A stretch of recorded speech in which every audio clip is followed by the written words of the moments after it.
नमस्कार, मैं मुकुंद आप सबका स्वागत करता हूं।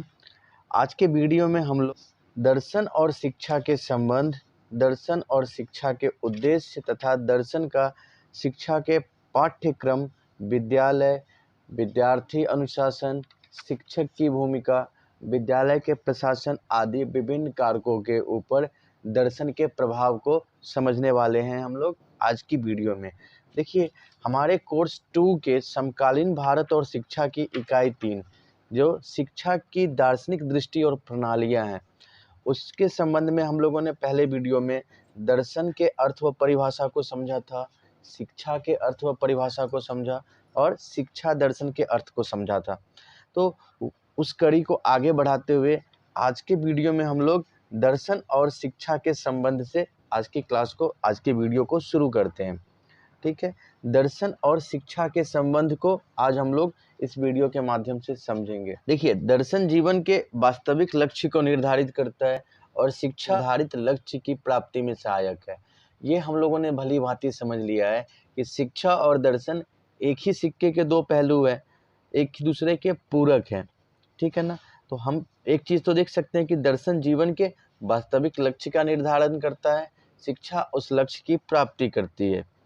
दूसरी संबंध में अगर हम लोग देखते हैं तो दर्शन और शिक्षा के संबंध में हम लोग ये देखते हैं कि शिक्षा के जो विभिन्न अंग है उस पे दर्शन का प्रभाव स्पष्ट रूप से पड़ता है। देखिए, कुछ विद्वानों ने ये माना है कि दर्शन और शिक्षा बिल्कुल ही अलग अलग चीज़ें हैं जिनमें कोई संबंध नहीं है, क्योंकि दर्शन जहाँ सूक्ष्म अध्ययन की बात करता है वहीं शिक्षा में स्थूल अध्ययन पे जोर दिया जाता है। शिक्षा के जो अलग अलग तत्व हैं, चाहे वो शिक्षा के लक्ष्य हो, अनुशासन हो, पाठ्यक्रम हो, शिक्षक छात्र संबंध हो, प्रशासन हो, विद्यालयी वातावरण हो, तो हर जगह पे दर्शन की उपस्थिति दिखाई देती है हमें। इसलिए हम ये मान सकते हैं कि शिक्षा के अस्तित्व पे दर्शन का प्रभाव स्पष्ट रूप से होता है। इसी बात को जेके रॉस महोदय ने कहा है, शिक्षा और दर्शन एक ही सिक्के के दो पहलू हैं। दर्शन जीवन का विचारात्मक पक्ष है जबकि शिक्षा क्रियात्मक पक्ष है। ठीक है ना। जेके रॉस ने ये कहा है कि शिक्षा और दर्शन एक ही सिक्के के दो पहलू हैं। देखिए, कुछ विद्वानों ने तो ये कहा है कि शिक्षा और दर्शन अलग अलग चीज़ें हैं, क्योंकि शिक्षा जहाँ स्थूल अध्ययन पे ध्यान केंद्रित करता है, स्थूल अध्ययन पर बल देता है, वहीं दर्शन पे बल देता है। लेकिन जेके रॉस ने उनकी आलोचना करते हुए कहा है कि शिक्षा और दर्शन एक ही सिक्के के दो पहलू हैं। दर्शन जीवन का विचारात्मक पक्ष है जबकि शिक्षा जीवन का क्रियात्मक पक्ष है। फिर हम लोग देखते हैं शिक्षा और दर्शन के संबंध में ये देखते हैं कि जितने भी महान दार्शनिक हुए हैं वो महान शिक्षा शास्त्री भी रहे हैं। हम यह स्पष्ट रूप से अनुभव कर सकते हैं कि अपने अपने समय में बहुत महान दार्शनिक हुए हैं, जैसे आप कह सकते हैं प्लेटो, लॉक, सुकरात, फ्रॉबेल, ड्यूबी, गांधी जी, टैगोर, अरविंद घोष, स्वामी विवेकानंद। तो ये सभी महत्वपूर्ण दार्शनिक सिद्ध हुए हैं अपने अपने समय में। जो भी दार्शनिक रहे हैं ना, इनके विचार या कृतियां शिक्षा के लिए एक धरोहर के रूप में कार्य करती है। लेकिन अगर हम देखते हैं तो ये जो दार्शनिक है ये शिक्षा ग्रहण करके ही दार्शनिक बने हैं, या इनके जो दर्शन स्तर है, इनके जो चिंतन का स्तर है वो शिक्षा प्राप्ति के बाद ही विकसित हुआ है। तो हम ये स्पष्ट रूप से कह सकते हैं कि जितने भी महान दार्शनिक हुए हैं वो महान शिक्षा शास्त्री भी रहे हैं।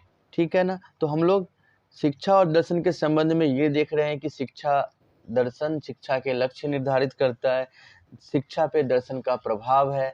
जितने भी महान दार्शनिक हुए हैं वो महान शिक्षा शास्त्री भी रहे हैं। ठीक है। आगे हम लोग देखते हैं कि शिक्षा दर्शन का गत्यात्मक साधन है। गत्यात्मक कहने का मतलब है कि गतिशील साधन है, समय के अनुसार बदलता रहता है। ठीक है ना, ये स्थिर नहीं है। तो शिक्षा दर्शन का गत्यात्मक साधन है। कोई भी कार्य होते हैं ना तो उसकी संपूर्णता दो स्तर पे होती है। पहले या तो वो विचार होगा या योजना बनाएंगे, तो एक वैचारिक स्तर पे होता है, एक प्रायोगिक स्तर पे होता है। किसी कार्य की संपूर्णता के लिए या तो हम पहले योजना बनाते हैं, फिर उस पर प्रयोग करते हैं, व्यवहार करते हैं, क्रिया करते हैं। तो कार्य की संपूर्णता के दो स्तर देखते हैं हम लोग, विचार या योजना और प्रयोग अथवा व्यवहार। तो देखिए, दर्शन के जो विचार और सिद्धांत हैं उसके माध्यम से जीवन के लक्ष्य तय किए जाते हैं। हम अपने जीवन में जो भी लक्ष्य निर्धारित करते हैं तो उसके ऊपर चिंतन करते हैं, हमारा एक दर्शन होता है। और हमारे जीवन के जो भी दर्शन के माध्यम से लक्ष्य निर्धारित होते हैं, शिक्षा के माध्यम से उनको प्राप्त किया जाता है। तो हम ये कह सकते हैं कि शिक्षा का कार्य क्या है? व्यक्ति को बदलना है, व्यक्ति को उद्देश्य प्राप्ति के योग्य बनाना है। इसलिए एडम्स महोदय ने कहा है कि शिक्षा दर्शन का गत्यात्मक साधन है। फिर हम लोग आगे देखते हैं कि शिक्षा लक्ष्य प्राप्ति में सहायक है। शिक्षा लक्ष्य प्राप्त करने का एक साधन है।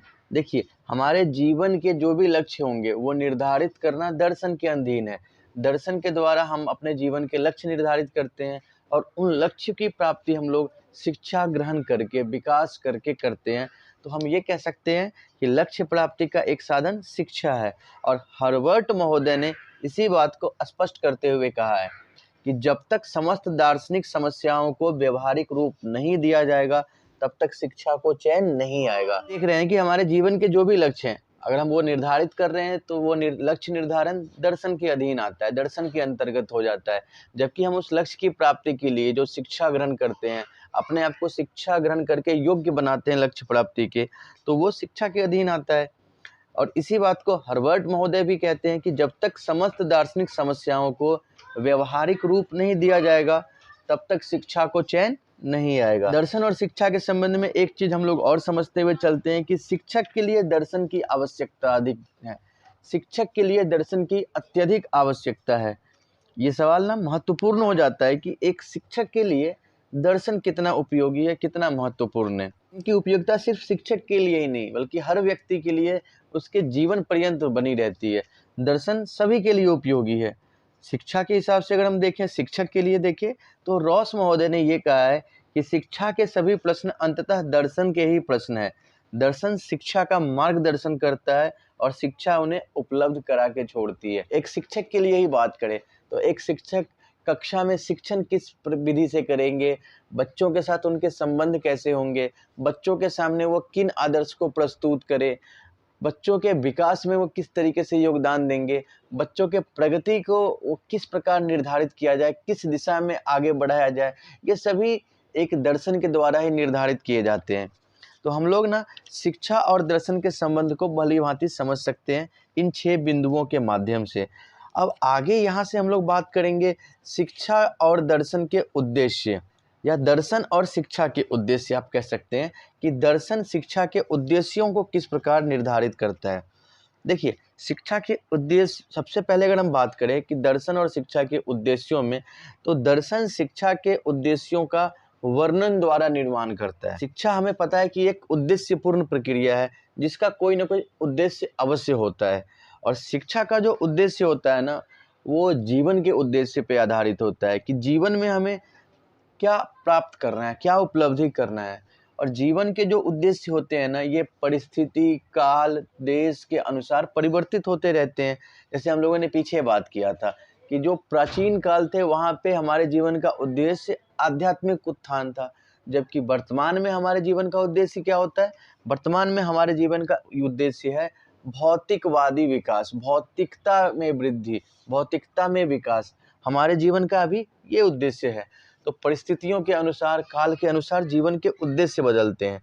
तो यह हम कह सकते हैं कि शिक्षा का उद्देश्य जीवन दर्शन से ही निर्धारित होता है। जहाँ प्राचीन काल में दर्शन आध्यात्मिक उत्थान पे जोर देता था, आधुनिक काल में दर्शन भौतिक विकास पे जोर देता है, तो हमारे शिक्षा का उद्देश्य भी परिवर्तित हो चुका है। तो हम ये स्पष्ट समझ सकते हैं कि जीवन दर्शन के अनुसार ही शिक्षा के लक्ष्य निर्धारित किए जाते हैं। जीवन में जो भी परिवर्तन होते हैं, जीवन के उद्देश्यों में परिवर्तन के अनुसार ही शिक्षा के उद्देश्य भी परिवर्तित होते हैं। तो हम ये कह सकते हैं कि किसी भी समय में शिक्षा का उद्देश्य उस समय के जो जीवन दर्शन है उसके उद्देश्य पर निर्भर करता है, या उसी के अनुरूप हो सकता है, उसी के अनुरूप होते हैं।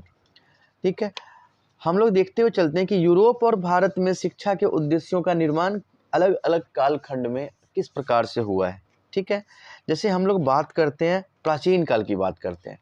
देखिए, प्राचीन काल में अगर हम स्पार्टा के उदाहरण से देखेंगे तो स्पार्टा में क्या होता था ना, प्राचीन काल में हम देखते हैं कि जो भी पड़ोसी राज्य थे उनके आक्रमण निरंतर स्पार्टा पे होते रहते थे।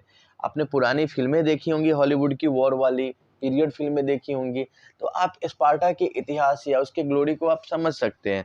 तो उस समय की अगर हम बात करें, स्पार्टा एक ऐसा राज्य जहाँ पे पड़ोसी राज्यों के आक्रमण होते रहते थे। तो वहाँ शिक्षा का मुख्य उद्देश्य क्या होगा? अपने नागरिकों को शक्तिशाली बनाना, राष्ट्रभक्त बनाना, ताकि वो अपने राज्य के ऊपर हो रहे आक्रमण का विरोध कर सके, अपने राज्य की सर्वोच्चता को कायम रख सके। तो राज्य के ऊपर जो बाहरी आक्रमण हो रहे थे, उससे सुरक्षित रखने के लिए सैन्य शक्ति और राष्ट्रभक्त नागरिकों की आवश्यकता थी। तो पाठ्यक्रम के माध्यम से शिक्षा का उद्देश्य था राष्ट्रभक्त नागरिकों को तैयार करना। ठीक है ना? स्पार्टा में इसी उद्देश्य को ध्यान में रख के बालक में राष्ट्रभक्ति, शारीरिक शक्ति, अनुशासन, नागरिक भावना का विकास, युद्ध कौशल, इन सब चीज़ों की शिक्षा दी जाती थी। वहीं हम लोग अपने प्राचीन काल में भारत की बात करते हैं तो हम ये देखते हैं कि प्राचीन काल में हमारे भारत में धर्म और अध्यात्म काफ़ी महत्वपूर्ण थे। धर्म और अध्यात्म उस काल में सर्वाधिक महत्वपूर्ण थे। प्राचीन भारत की शिक्षा में भी हम देखते हैं ना, उस समय पे तो आध्यात्मिक उत्थान, परमेश्वर की अनुभूति, ईश्वरीय सत्ता का अनुभव, मोक्ष की प्राप्ति, इन बातों की प्रमुखता थी। और हमारे शिक्षा में भी, हमारे शिक्षा का उद्देश्य भी यही था कि हम परमेश्वर से साक्षात्कार करें, सत्य का अनुभव करें, मोक्ष की प्राप्ति करें। तो हम देख सकते हैं कि समय के हिसाब से, परिस्थिति के हिसाब से शिक्षा के उद्देश्य भी बदल रहे हैं। अगर हम लोग प्राचीन काल में रोम की बात करते हैं तो रोम के जो निवासी थे, प्राचीन रोम के निवासी अपने जीवन में नागरिक अधिकार और कर्तव्यों के प्रति काफ़ी ज़्यादा सजग थे, गंभीर थे। तो रोम की शिक्षा में आप देखेंगे तो रोम की शिक्षा में नागरिक भावना के बारे में ज़्यादा समझाया जाएगा। रोम के शिक्षा का उद्देश्य लोगों के अंदर नागरिक भावना का विकास करना था। ये हम लोगों ने देखा है प्राचीन काल में भारत और यूरोप में शिक्षा के उद्देश्यों को। वहीं अगर हम लोग मध्यकाल में देखते हैं तो हम क्या देखते हैं कि मध्यकाल में यूरोप में ईसाईयत का प्रचार हुआ है, ईसाई धर्म फूला है, ईसाई धर्म काफ़ी विकसित हुआ है, ईसाई धर्म काफ़ी ज़्यादा प्रचारित किया गया है। तो मध्य युग में ईसाई धर्म के प्रभाव के कारण आप शिक्षा पे भी देख सकते हैं कि ईसाई धर्म के बढ़ने का प्रभाव शिक्षा पे भी दिखाई देगा। और शिक्षा का उद्देश्य यूरोप में ईसाई धर्म का प्रचार था। बालकों को बाइबिल के उपदेशों को याद कराना था। बाइबिल के जो शिक्षा है, बाइबिल के जो ज्ञान है, बालक उसे आत्मसात करे। और जो नागरिक हैं, जो ईसाई धर्मावलंबी हैं, वो जहाँ भी जाए ईसाईयत का प्रचार करे। शिक्षा का एक उद्देश्य वहाँ पे धर्म प्रचार हो गया था। ठीक है। बाद में हम क्या देखते हैं कि यूरोप में ही जब मार्टिन लूथर किंग ने ना धर्म सुधार आंदोलन शुरू किए और कैथोलिक चर्च की आलोचना की, जो परंपरागत ईसाई धर्म और व्यवहार है उसकी कटु आलोचना की गई। चर्च की जो सत्ता है, प्रमुखता है, उसको चुनौती दी गई। तो वहाँ पे हम क्या देखते हैं कि आधुनिक दृष्टिकोण आने के बाद शिक्षा के माध्यम से तर्क और आधुनिकता पे जोर दिया जाने लगा। ये बात कर रहे हैं हम लोग मध्यकाल के यूरोप की। वहीं हम लोग भारत के मध्यकाल में देखते हैं ना, तो इस अवधि में हम क्या देखते हैं कि भारत में इस्लामी शासन शुरू होते हैं, इस्लामी राजाओं का शासन आता है। ठीक है। तो यहाँ पे हम देखेंगे कि मध्यकाल में इस्लाम का विकास हुआ है, इस्लामी शिक्षा आप देखेंगे यहाँ पे प्रसारित हुई है। शाही दरबार में उच्च पद की प्राप्ति और जीवन के भौतिक सुखों का आनंद, यहाँ पे शिक्षा का उद्देश्य हो गया। मध्य युग में, जहाँ प्राचीन युग में आध्यात्मिक उत्थान था, वहीं पे हम देखेंगे कि मध्य युग में इस्लामी शासन स्थापित होने के बाद शिक्षा का उद्देश्य शाही दरबार में सम्मानजनक स्थान प्राप्त करना था। फिर हम लोग बात करेंगे आधुनिक काल की। देखिए, आधुनिक काल में जीवन दर्शन में परिवर्तन हुआ है तो शिक्षा के उद्देश्य भी परिवर्तित होंगे। जैसे जॉन लॉक और रूसो जैसे विचारकों ने पुरानी विचारधारा का विरोध करते हुए शिक्षा में बालक को महत्वपूर्ण स्थान दिया। पहले की जो शिक्षा थी, पारंपरिक शिक्षा, शिक्षक केंद्रित शिक्षा थी, लेकिन जब आधुनिक काल आता है तो हम देखते हैं कि शिक्षा बाल केंद्रित हो गई है, बालकों को महत्व दिया जाने लगा है। ठीक है ना। तो जॉन लॉक और रूसे जैसे विचारकों ने इसमें पुरानी विचारधाराओं की जगह शिक्षा में बालक को महत्वपूर्ण स्थान दिया है। उन्होंने बालक के व्यक्तित्व को समझते हुए बालकों के मूल प्रवृत्तियों के विकास की बात कही है। और ये जो विचार हैं, ये जो अवधारणाएं जो लॉक या रूसों के द्वारा प्रस्तुत की गई, यही विचार आगे चलकर मनोविज्ञान का मार्ग भी प्रशस्त करते हैं, शिक्षा में मनोविज्ञान की भूमिका निश्चित करते हैं। ठीक है। शिक्षा में मनोविज्ञान के बढ़ते महत्व ने बाद में क्या किया है, बाल केंद्रित शिक्षा का मार्ग प्रशस्त किया है। ठीक है ना। हम लोग प्रसिद्ध शिक्षा शास्त्री पेस्टोलॉजी के हिसाब से अगर देखें तो पेस्टोलॉजी ने ये बताया कि शिक्षा का उद्देश्य अध्यापक के ज्ञान को बालकों में आरोपित करना नहीं है, अपितु शिक्षा का उद्देश्य बालक के व्यक्तित्व का विकास करना है। पेस्टोलॉजी के अनुसार शिक्षा का उद्देश्य व्यक्तित्व का विकास है। ठीक है। हर्बर्ट ने क्या बताया है कि हर्बर्ट के अनुसार शिक्षा का उद्देश्य बालक के चरित्र निर्माण से है। जहाँ देखिए पेस्टोलॉजी व्यक्तित्व विकास की बात करते हैं तो हर्बर्ट चरित्र निर्माण की बात करते हैं।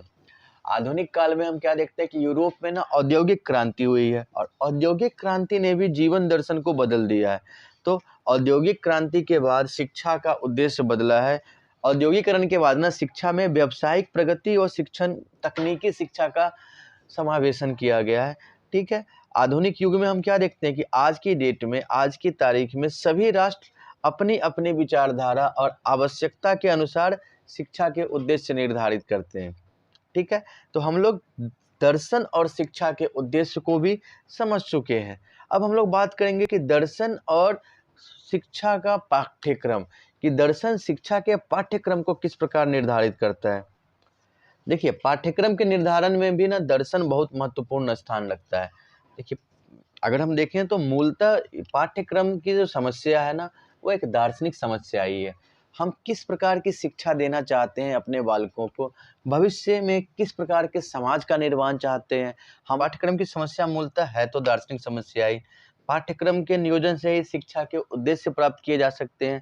तो इसको ध्यान में रखते हुए टी.एच. ब्रिक्स ने अपने विचार व्यक्त किए। तो टी.एच. ब्रिक्स के अनुसार शिक्षा में मूल समस्या पाठ्यक्रम की ही है। निस्संदेह शिक्षा व्यवस्था में पाठ्यक्रम का स्थान महत्वपूर्ण है। यदि पाठ्यक्रम का नियोजन व्यवस्थित रूप से होता है तो शिक्षा अपने उद्देश्य को प्राप्त करने में सफल होती है। ब्रिक्स ने यह कहा है कि शिक्षा का जो मूल समस्या है ना वो पाठ्यक्रम का निर्माण ही है, और अगर पाठ्यक्रम का नियोजन व्यवस्थित रूप से करेंगे तो शिक्षा अपने उद्देश्य में सफल होगी। जो भी राष्ट्र या समाज है उनकी अपनी विचारधाराएं होती है, मान्यता है, आवश्यकताएं होती हैं, आदर्श होते हैं।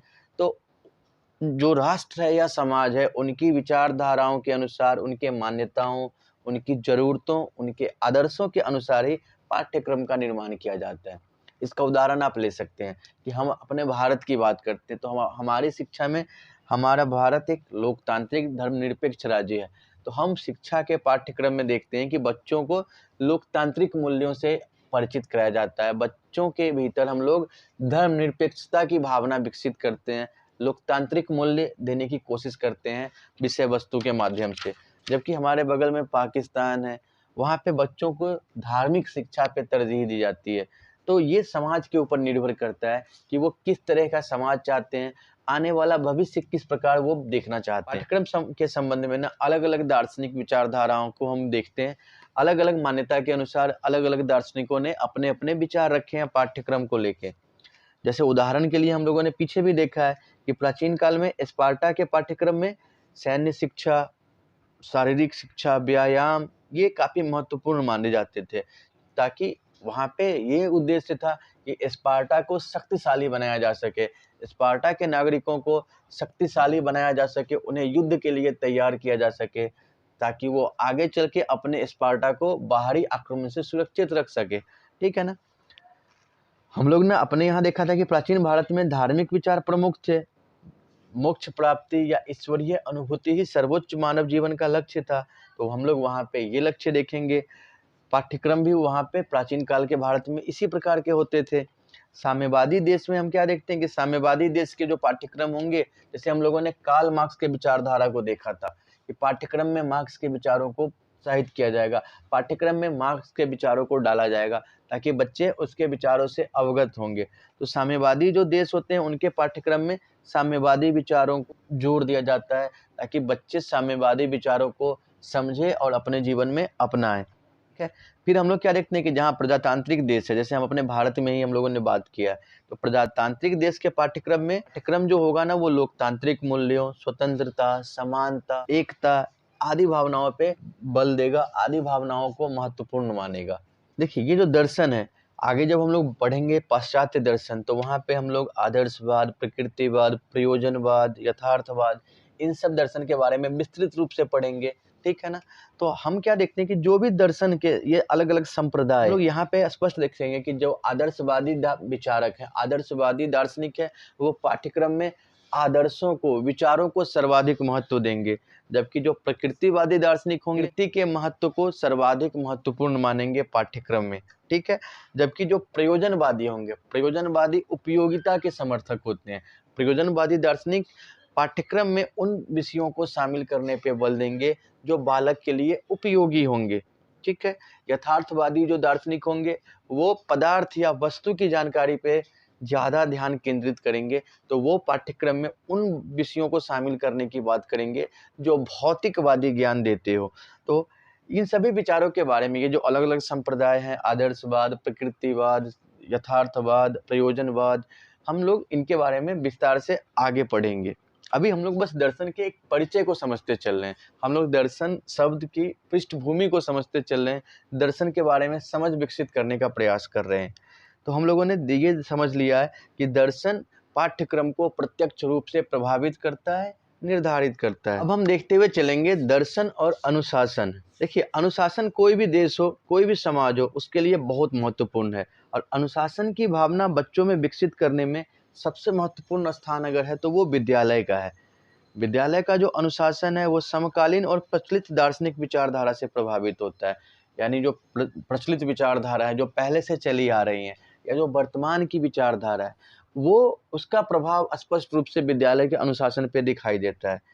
इस बात का उदाहरण हम ना दर्शन और पाठ्यक्रम हम लोगों ने प्राचीन में स्पार्टा, भारत, रोम, इन सब के उदाहरण से समझ लिया है कि जो समाज की परिस्थिति है, जो समाज का इतिहास है, वो छात्रों के अनुशासन के लिए काफ़ी महत्वपूर्ण हो जाते हैं, क्योंकि पाठ्यक्रम का निर्धारण भी उसी के अनुरूप किया जाता है। हम लोग ना प्रसिद्ध दर्शन शास्त्री एडम्स के अनुसार अनुशासन को समझते हैं। तो प्रसिद्ध दर्शन शास्त्री एडम्स ने अनुशासन के 3 रूप बताए, और ये 3 रूप है दमनात्मक अनुशासन। देखिए, दमनात्मक अनुशासन नाम से स्पष्ट है कि ये दमन पे जोर देंगे, दमन को महत्वपूर्ण मानते हैं, छात्रों को दंड देना, छात्रों को भयभीत करना, इन सब चीज़ों को ये स्वीकार करते हैं। दमनात्मक अनुशासन में बालक को भय के साथ, बालकों को डरा के, धमका के, डांट के, दंडित करके अनुशासित किया जाता है।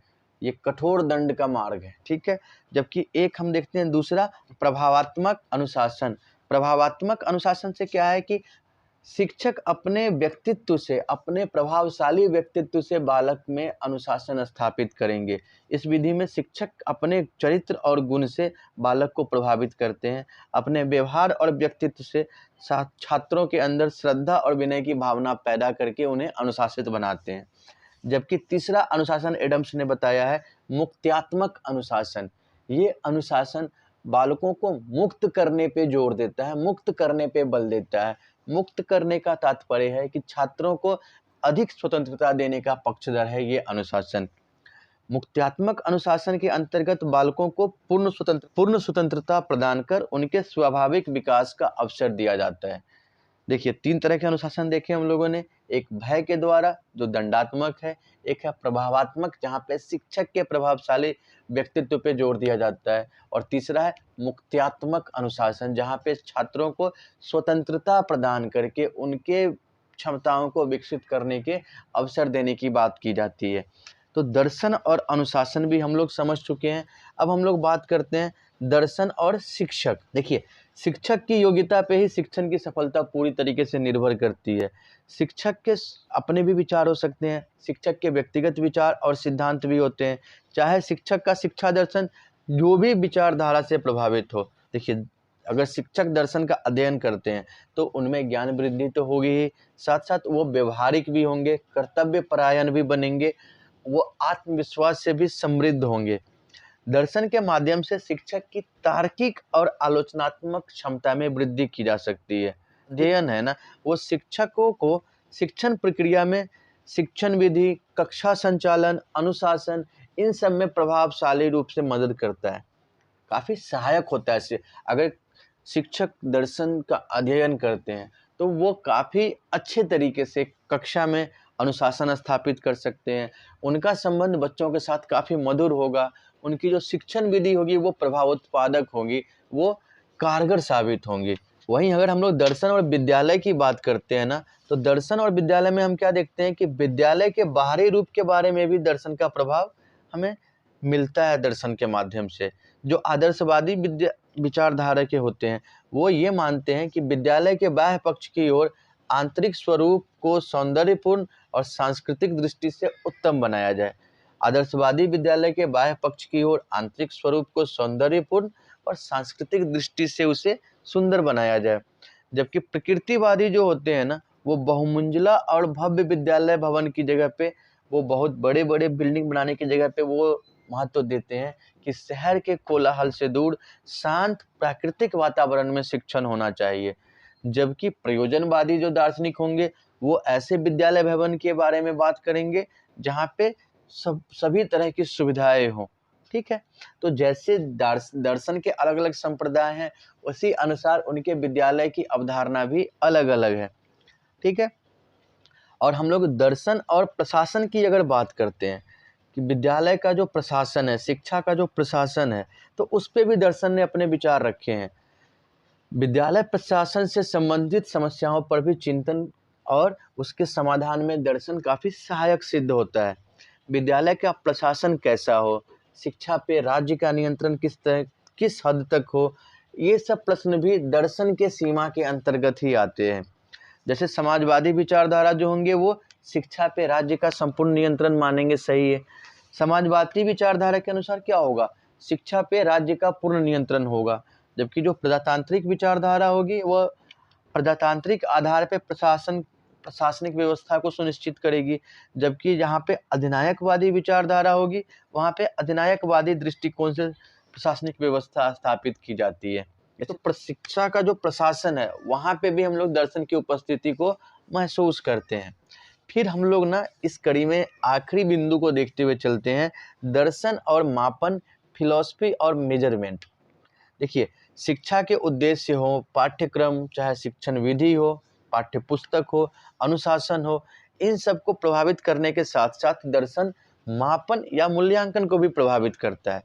इस बात को लिंडक्विस्ट ने स्पष्ट करते हुए कहा है। लिंडक्विस्ट ने मापन पर दर्शन के प्रभाव को स्पष्ट करते हुए कहा है कि यदि शैक्षिक मापन को अधिक प्रभावशाली कार्य करना है तो मापकों को केवल तकनीकी ही नहीं होना चाहिए।